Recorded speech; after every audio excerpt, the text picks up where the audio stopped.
You are listening to the WYRD Mountain Gals Show. Prepare yourself.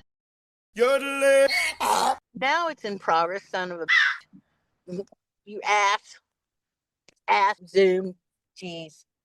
Thank you for noticing that. Sorry about that.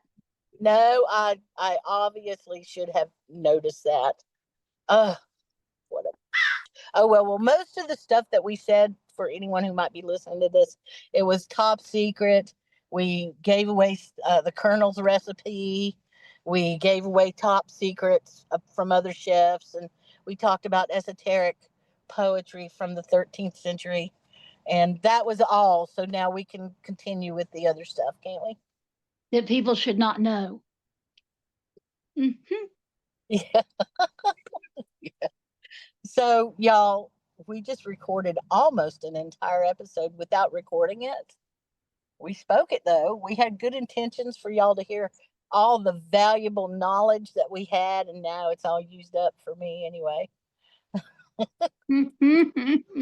Sorry. We were exposing our trekkiness. Yes, Ilsa would have loved it. Although I don't know which. I think she might be a Deep Space Nine person. I don't know. I know she's into her trek, and I advised some folks who are going to see me there this weekend. I said, if you actually want to impress him, then just work any phrase from any Star Trek movie or episode into your conversation and watch what happens. That.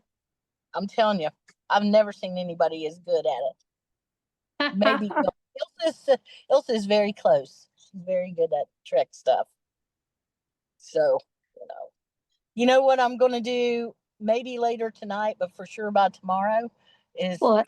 I got a text that it almost fooled me into thinking that someone had stolen my credit card and was using it to buy an iPhone. Whoa. And there was one reason that I knew it was fake. Well, there was a couple of reasons. That I'm going to screen capture it, and I'm going to put it on the Weirdling page and just ask them, what is it about this that makes you know that it's a scam? Oh, that's good. So we also talked about the planetarium, which was beautiful. And we'll talk more about it later, I'm sure. The Dark Sky Park is somewhere that I will go. I'll go. They have some programs there, and this is a planetarium in Burnsville, North Carolina. They have some dark sky nights where there is a fee of $25, but it'll get you into the observatory that has the retractable roof, and they'll have the big telescope there, and they'll have an entire program about it. And I want to say it's like a 2-hour program. So if you're interested in the cosmos, and that sounds so interesting to me. It does. And of course, best nights are, in my opinion, are the nights when the moon is at the darkest. Mm-hmm. Because you can see any other things besides the moon. Right. Exactly. And this area felt good. It felt good there. There was a lot of heather, and there was a huge field of goldenrod. And I thought, am I the luckiest allergic human on the planet? Because this new medicine that I'm taking, I stood right in it. Wow. I didn't even get a sniffle from it. My eyes didn't itch. I didn't have any allergic reaction whatsoever. I could have been indoors. Wow. I know. I can't believe what a difference that's made. And I get up in the morning, Byron, and I get up like a normal human. That hasn't happened to me in years. I'm not all, coughing and all of that. And my pain levels have gone down. I mean, it's just fixed it has fixed such a variety of things. That is so good. I know, right? You need that. We need you to be feeling tip top. Well, I'm going to be getting out and doing some walking. I want to get some exercise in. That's where I'm falling down right now because I have not been doing that much of it or any Mm-hmm. really, other than like housework and stuff like that. But I really haven't, and I need to. I need to, especially if I have like a long walk on the beach coming up at some point in my life. Then, then that would be good to be able to actually do the long walk. Mm-hmm. Um, and I'd like to get out and be on top of a mountain somewhere for the next uh, meteor shower, if it's a good one. Mm-hmm. We have, I think the Orinids are coming up. Orinids, Leonids, and Geminids are, and maybe not in that order. Okay, and then I forget the ones after that, but I'd like to see some. I, I miss looking at the sky. Sorry, I am shutting my car window because it's raining. What? Yeah, it's raining. Is it raining over there? No, I don't think so. I'm not near a window though. Uh, well, it was potentially going to rain. When I get home, I need to get that. I've got one of those. It's like a Christmas amaryllis. That's what it's called. So I've got a couple of amaryllis that have just taken off on the back porch. I want to get them in, and I've got two Christmas cactuses that need to come in, and a poinsettia, because those are all desert flowers and plants, and they can't handle this much too much water. No, they cannot. Get waterlogged. You know what though? I think her back porch is some magic place because you can just put anything there and it'll grow. It must be the perfect amount of light. It must be. It must be. It faces. I think it faces west. I think Huh. in my mind. I'll have to actually check that because I'm really shitty at directions. I have no sense of I, direction at all. I think I told you about the several years back now. I was a visitor. I was a guest at this festival. Yeah. And I didn't remember, if they had told me, I didn't remember that I was responsible for the closing ritual. So one of the organizers came up and said, "Well, we're setting up for the closing ritual now. What do you need for us to do?" And I was like, oh, okay, no, I can do that. No, not a problem, not a problem. So we get to where they're doing the ritual. And I turn to this person, and the sun is starting to set in the west. And I went, "Well, obviously that's west." And he said, "No, no, that's not west, that's north." And I went, Oh, Well, but the sun." And he said, "No, I had a compass out earlier. No, that's north." And then he just kept, I know, it's like the sun is obviously setting and the sun does still set in the west, no yeah. matter what's going on in the geopolitical world. The sun doesn't set in the west.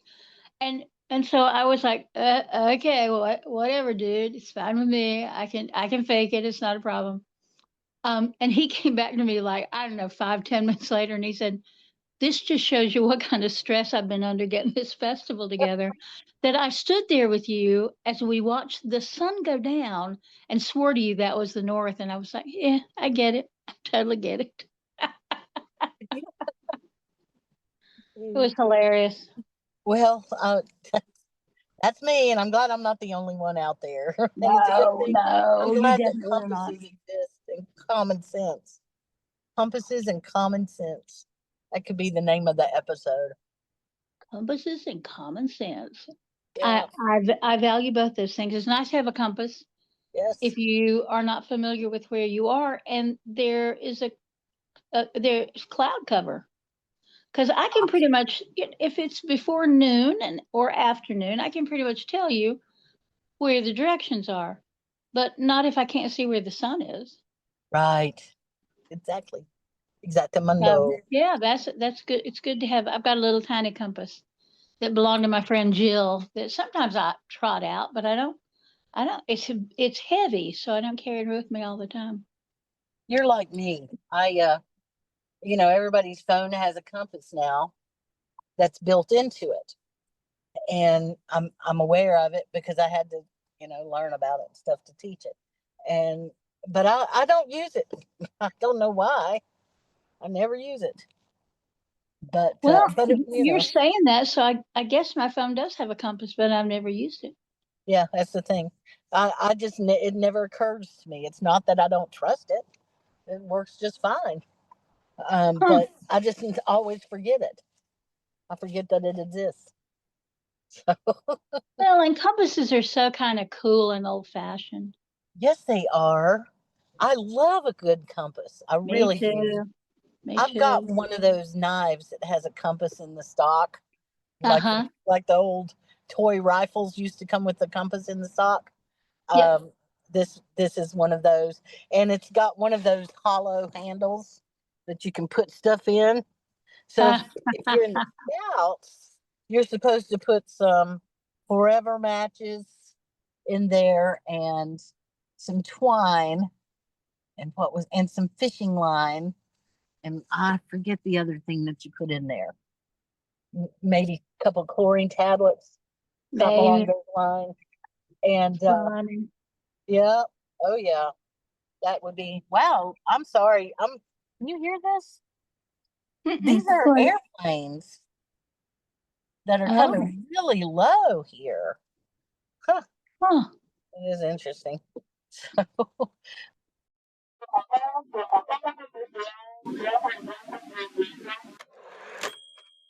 It's been interesting to be hanging out with her so much because she's sharp as a tack. I mean, she just and you don't ever want to debate with her because she's sharp. She really is. Well, Or and she understands what debate is. That's part of the problem right now. I was on a debate team in high school mhm, and did all that public speaking stuff. And it's like people don't understand what debating is now. They just end up yelling at each other that's not and calling each other names. And that's not what debate is. Debate's got like who's got the best information and can get it out the clearest. That's what debating is about. and a good debate is not all about interrupting your opponent either. No. Uh-uh. You let your opponent make their point and then you make your point. Yeah. That's the way, I mean, that's what I always thought. I was in Toastmasters for a half a second. Were you? No, I never did Toastmasters. I did all the hokey stuff. I did Postmasters, not Postmasters. I did Postmasters. It sounds like I'm confessing. Um, Mm-hmm. I did Toastmasters and BNI at the same time. That's how social I was. What's BNI? Business Networking International. Ah, got it, got it. Hmm. Yep. And then shortly after that I started going to SCORE meetings and shoot, I became Miss Mm. Chamber of Commerce, and then I joined the ITC, or I got elected to, or whatever you want to call it, the IT IT something, International Travelers something another club. Oh, And we went around, we had, tourism money paid for us to go and hand out sausage biscuits at the state line, the rest areas. how cool is that? Uh, what a what a wonderful auspicious career, huh? I mean, that's the way it works sometimes. Sometimes you hand out sausage biscuits. Yeah. Nobody said no that I can remember. They all liked it. So I guess it created a good impression. I don't even remember why it was being done. And I remember one time I had organized the Hendersonville group, and we went down to the bottom of Main Street and we all just walked off with some shopping carts from, it used to be like a Winn Dixie or something there, or a Go Grocery. I think it was a Go Grocery or whatever at the bottom of Main Street. We walked off with with them, one for each of us, and we had these baskets full of all this marketing materials, and we just and we had created bags that had candy in it, it had cookies in it, and of course it had a bunch of coupons in it and stuff like that. And we just walked up Main Street, went to every business owner and manager at that on Main Street and just handed them these bags of that stuff. And I can't remember why we were doing that either. That's funny. I think I just like to hand people bags full of candy and stuff. It's your Halloween gig. Do you think anybody sends their kids door to door anymore? Uh, I I don't know. I mean, I think they do. I know it used to be that over on Vermont Avenue in West Asheville, that was a big trick or treat place. Mm-hmm. And in Kenilworth and Mm-hmm. over in Montford.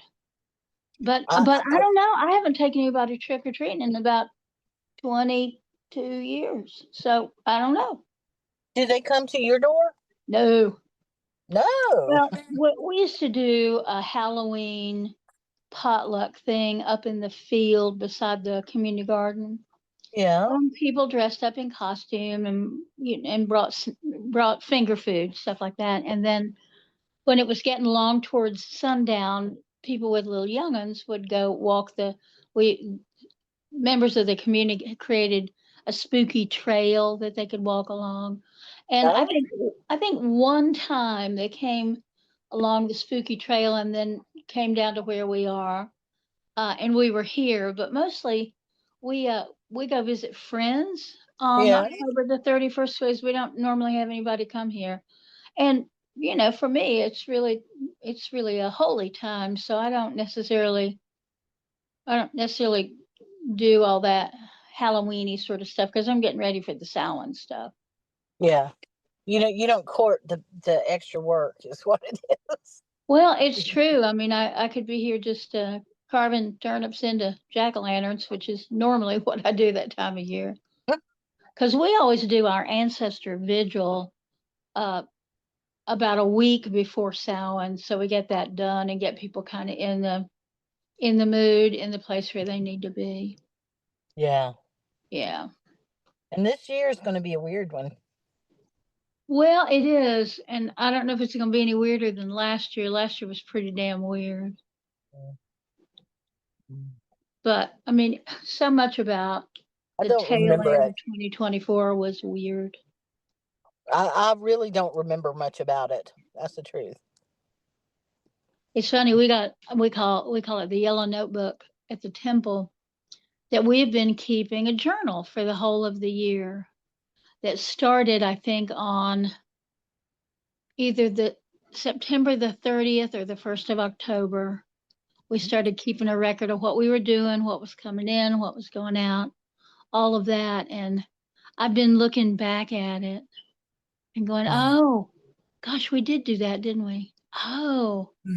And I saw my friend Z. She was the one that we were tossing marigolds into the river last week, and she was the one that came in and she had heard that Barnardsville had just been flattened, and I was like, all right, well, we're gonna fill up the car and we're gonna go to Barnardsville, and that was the first run out that I did.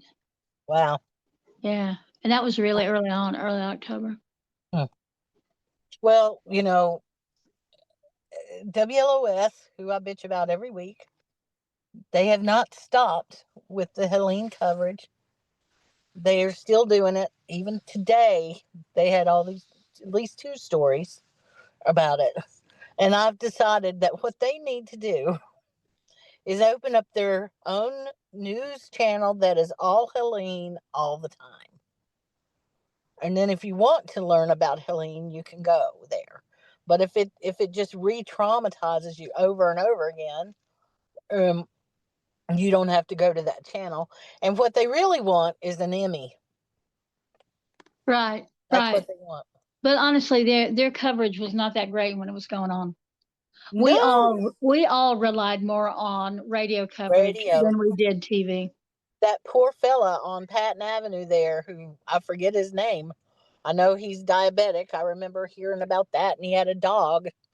I remember hearing about that, but he basically moved into the station so that he could keep talking to people and getting people connected and getting information out to people. And he was an absolute lifeline. I don't even know his name. I don't even know his Uh, name. But well, maybe somebody that heard this will know his name. yeah, I'd be interested to know. And Yeah. I may have a friend who was listening to him that would remember. But let me tell you, he helped many people through their crisis online, who they were just freaking out because they couldn't find their mom. They didn't, he would give them a place to call. There was other people, stuff like that. And then when the government finally started talking to the community, he made sure that that was covered. And I don't know which stations he was run on. I know that I believe it was a Clear Channel. And if I'm not mistaken, they own the old Big Wise Radio. They own WWNC. They own 106.9 and at least two others. So I Hmm. don't know if he was on one station or if he took over all of them. But he was not polished. He was not David Muir. He was exactly what the area needed, though. Yeah. Yeah. We Uh, were we so, were lucky with a couple like that. oh yeah. And if anybody deserves an award for what they put into broadcast during the hurricane, I would nominate him. If you knew his name. Yeah, if I knew his name. And if there was an award for it, I don't know that there is. I just don't, I'm not, I don't know. I don't know. Yeah. But there was a lot of stories like that, and they Yep. do deserve to be told. I'm not saying that, WLOS is wrong for running them. I'm just saying that I really wish that they could consider the people who lived through it. And some of them don't, a lot of them don't want to be reminded of it. A No, lot of it. I don't want to. The This Old House, that national TV show, Mhm. spent I think 12 weeks, 11 weeks, something like that here, taking care of three houses, one in Swananoa, one in North Asheville, and one in East Asheville, I think. Didn't know that. Yeah, and the first episode ran this past week, and I watched that and just cried all the way through it. And Hmm. the the guy who's the expert builder, it was one of the houses in the Beacon Village, and they were taking it down to the studs so they could rebuild it. And he said, "This thing is better built than anything you're going to buy new now." Wow. And he Wow. started talking about the quality of the wood, how it was anchored down, and he said, and this is worth saving. And it just Hmm. that's good to know. These old mill houses, I mean, they threw them up just to make sure their mill workers had a place once they came Oh, in yeah. from the rural landscape, a place for them to live. But, they just made things better then. The Hmm. quality of wood was better because we hadn't cut all the damn forests down. And we're just, Yeah. like we are now, we're dealing with this knotty pine that is plantations of trees that they just harvest like you do broccoli. Hmm. They grow it ever so long and then they cut it down, plant some more. They, But this it, was, old growth stuff, so it was sturdy, strong stuff. Well, I read an article last week about the American chestnut and how it's on the verge of coming back. Yeah. Of Well, course, it'll the be American 100 years. Chestnut Society is right here in Asheville. Uh-uh. They are. They're right here. I know a bunch of people that work with them. Wow. Okay. It's a worthy cause. It's a very worthy cause, and they're interbreeding the Chinese chestnut with the American, so they can try to get a chestnut that is blight proof. Right. I remember Yep. because I was doing work with environmental conservation organization in Hendersonville, Mary Jo Pageant, and all those super, super awesome people. I Jeff remember Jennings. Mary Jo. I do too. She was great. She was the president of the board of directors, And I was lucky enough to serve under her on the board with Mary Jo Paget. Excuse me, that was Mary Jo with Eva Ritchie. I don't know if you remember her. Mm-mm. She's still around. She was a teacher and quite a vocal activist, and people hated her because of that. Because Henderson County as a whole is about 95% conservative, and she was the exact opposite of that. And so she was not well liked, but she was well spoken, and she was one of those people that that she was impeccable. In other words, if she said it, you better believe that it was true. She would have researched it. She was not into hyperbole. And so that made her even more hated, I think. And now she owns a trolley company and she takes people to the baseball stadium in Nashville. Oh, that's funny. Yeah, Jeff Jennings was one of the people there. But anyway, one of our projects was to hand out these chestnuts that had been bred with I thought it was a Japanese, but that had been bred with another variety of chestnut. And that would have been about 30 years ago that happened. And I'll bet you Asheville was before us. Because if I'm not mistaken, the place that we got the chestnut trees from, the saplings, was from somewhere in Asheville. Yeah. So if they do come back, we have that group in Asheville to give a huge thanks to, because I think they've probably been working tirelessly all that time. Well, there are groups all over the country working on it, but I think the American Chestnut Association, I don't remember which one it Yeah, is located here. But that's so cool. there are chestnut um, experimental farms all over the place. That's so cool. I want it to come back. I love chestnut. I've got a painting of one of our old family cabins called Stewart Cabin, and it's in a chestnut frame. And Mm. I remember I had an aunt, a great aunt, who had a chifforobe that was made out of chestnut. I don't know whatever happened to it, but you were Hmm. talking about the little mill houses. And I'm not sure if you were aware or not, but my grandparents' house, the one that looks like the cottage, that was in a place called Milltown at the edge of the property of the mill. Oh, what mill was it? It was Bemis Lumber. Oh, uh-huh. And it was I want to say that there was a train that would stop there, or maybe several. I don't believe that there was a roundhouse there, but I remember specifically the smell of the lumber mill. And oh my God, it was so wonderful. It was Mm-hmm. so wonderful. Yeah, Fresh but sawdust. yep. It was one of those little teeny tiny old houses that I have a friend whose ex-wife was very upset over those little teeny tiny houses, because she said she didn't know how God could allow such poverty and suffering. And I thought, my, what a different picture she had than what I have of them. Well, and does she not see world history? Wait, their God allows everything, anything and everything. I guess so. And she was. I guess so. I don't know. When I saw, I've seen those views, and I look at them, and I hope that everybody's okay. But I see a peaceful country place most of the time. Yeah.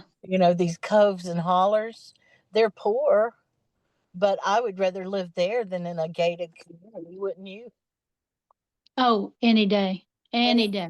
yeah, I mean, I There's don't a know. big discussion on some Facebook group a few days ago about they're talking about a Costco coming out to Sand Hill Road, um, and where the Inca plant used to be. Uh, And what else should go there? Oh, how about a Trader Joe's? Oh, what about this? What about that? What about? And I was just like, how about none of that, including a goddamn Costco? yeah. How much more shit do you people have to buy? Well, I don't know the answer to that. Well, We already buy so much more than we should. Well, it's an addiction, I think. I think it's a national addiction, and we've been encouraged in it because that's the way our economy works, is by citizens buying stuff. Well, and yeah, and I also think that some of it is, I'm not saying willful, but I am saying that there's a general ignorance about things like that because it's considered virtuous to throw certain things away instantly and replace them instantly with something else. Well, think about telephones, cell Yeah. phones. Yeah. Oh my cell phone, the brand new edition of whatever the hell phone you got. Oh, Mhm. there's a new one coming out. Um, my phone is, oh, I don't know, 4 or 5 years old, something like that. But by God, my internet provider or my cell phone provider sends me a text message about every 2 months about a brand new Samsung phone, and Uh, you can get it for this amount of money. And oh boy, and it's got all these bells and whistles. Well, oh yeah. I I don't need a new phone till I need a new phone. And Yeah. my phone actually would be fine if I would just offload about 10,000 photographs from it. You and me both. I'm going to start the vehicle up and then get on the road a little bit. There we go. I don't have to be looking at anything to talk to you. Okay, as I just need to, long as you're careful. yeah, I need to keep my eyes on the road, but I like to get home and make some supper um, because I know my, my mom is hungry. Tasteful. She's hungry. Yeah. Alicia, Yeah. Alicia, I'm hungry. Well, because we turned off the video, I ate supper while we were doing the podcast. I had a bowl of, I mean, yesterday it was vegetable chicken soup, but Yeah. today the vegetables had absorbed almost all the liquids. So it was more like a stew, but it was Ooh, delicious. Thank you. that does sound really good. It was good. We're gonna have sweet potatoes, um, and some sort of beef. Nice. Actually, I know what kind of beef. It's gonna be beef tips, and Mm. I forget the cut. I think sirloin is what I think. I don't Well, know. I'm gonna tell you, on Saturday when I spent the whole damn day either making jam, canning jam, sterilizing jars, or running back and forth to the damn grocery store because I didn't get enough sugar. Mm-hmm. The last trip to the grocery store before I started the third batch of raspberry jam, Yeah. I went, you know what I'm having for supper tonight? I'm having a steak. And I looked through the meat department and I got myself a $6.20 steak. Good for you. And I barely cooked that on both sides to make sure it was warm all the way through. And I Mm-hmm. sat here like the little piggy that I am with a fork and a very sharp steak knife. And I just nom that whole damn big steak. It's huge. It was And a your huge steak. body said thank you very much, didn't it? It did. It did. And afterwards, like I thought, oh man, you're gonna regret that. That was a big steak. And I was like, my body went, yeah, I think, can we go by and get one of them for tomorrow? Because that's good. And then the next day I had tons of energy, felt good, all of that, which Oh was yeah. good because the next day, Sunday, is when I went up to Madison for the unveiling for that highway marker. Oh And yeah. I'm glad I was feeling had my Wheaties the day before. You're Wheaties. I'm glad you Had had my Wheaties. yeah. Yeah, it Well, was good. let's see. Well, you know what? I've talked on the phone so long that I didn't get to Mom, and I bet it's raining there as well. And Oh, I was going to take those plants. I'm still going to pull them in. That's enough water for now. They is need it to be raining? calming it down. Is it raining hard? It's what I would call a drizzle. Hmm. But if it does it all night or something, Right, right. I haven't looked at the weather forecast. I don't know what to expect. So, yeah. My tomorrow is going to be in the town of Pooterville. It's going to be Hooterville. yeah, lots of trains, you bet. Even more when you get and I'm going to be doing computer work. So Uh-huh. if you have anything in mind, if there's something you want to tell me, whatever, it's a good day to call. I should be by myself for most of the day. And Uh-huh. this Tomorrow's is Tuesday. Tomorrow's yeah. Tuesday. Oh, that's Tuesday. right. I know. Well, if you're Yeah. not busy and you're just sitting around, yeah, in all your spare time, maybe when you're in the bathroom, you could spare a minute. But sometimes I use his washing machine and dryer because I really like them. They're those two big Kenmores from the '80s, late '80s, and Uh-huh. they're big and they work so well. These new washing machines and dryers are really pieces of shit. They are. And they're expensive. They're expensive pieces of shit. God, yeah. Yeah, they are. We had a washing machine tear up. Although we found one that's it's not too bad considering that it's new at Lowe's for about $800. Oof. I know. I told Randy, I said the worst mistake we made was getting rid of furniture. That row furniture, which was the best furniture ever, is probably still working somewhere in somebody's living room. And getting rid of my grandma's washing machine. I guarantee you that it still works if it's still in use. Well, we had a Kenmore that was so old it was Harvest Gold. So that's what, 70s. And the only reason we got rid of it was that the drum was rusting out. Oh my goodness. That is an old one. It still ran perfectly, and we got a used one at that place on Patton Avenue, and it was expensive. I think we spent $250 on it. My goodness. It works good, but it's an older one. Yeah, well, they certainly do not make them like that anymore. No, ma'am. They make them to tear up at a certain time. It's called functional obsolescence. Is what it is.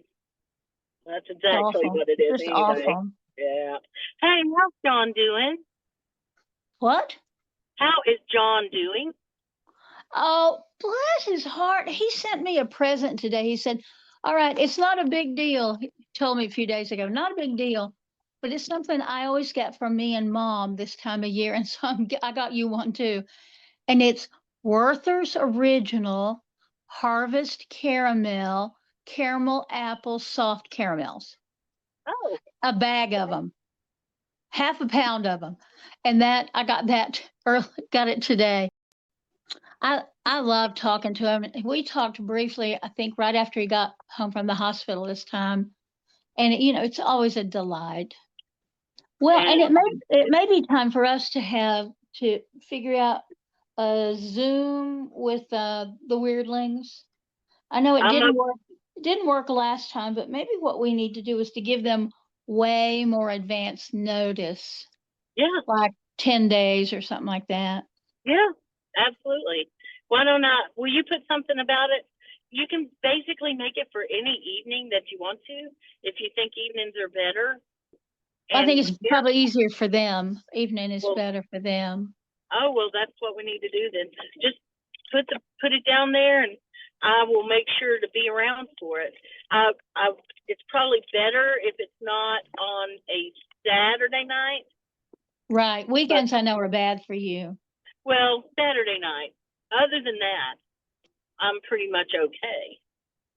So, yeah, as long as I know ahead of time. So, like a Friday night would be fine, if that would work for them. Sunday night.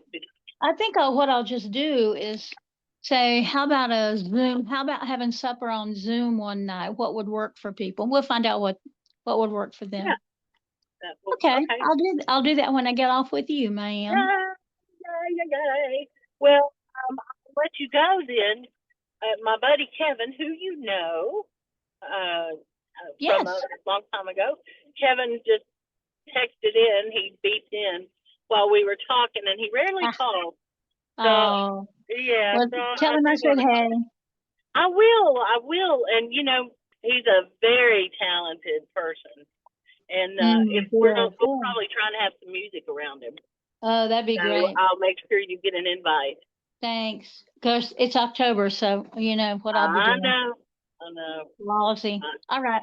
Well, good talking to you. And I'm glad to get your news about the dark night in Yancey County. All right, y'all, thanks for listening to us. Yeah, bye. I think I lost you, so I'm going to say goodbye. Good luck getting the plants in before they get too soaked. Love you. Bye.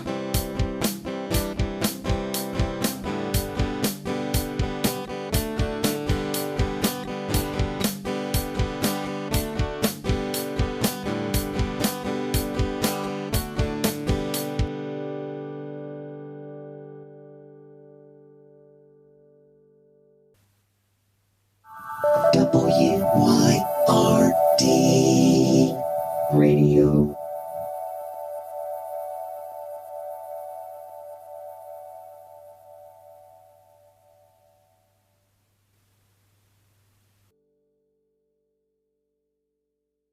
For people who are for people who are crows and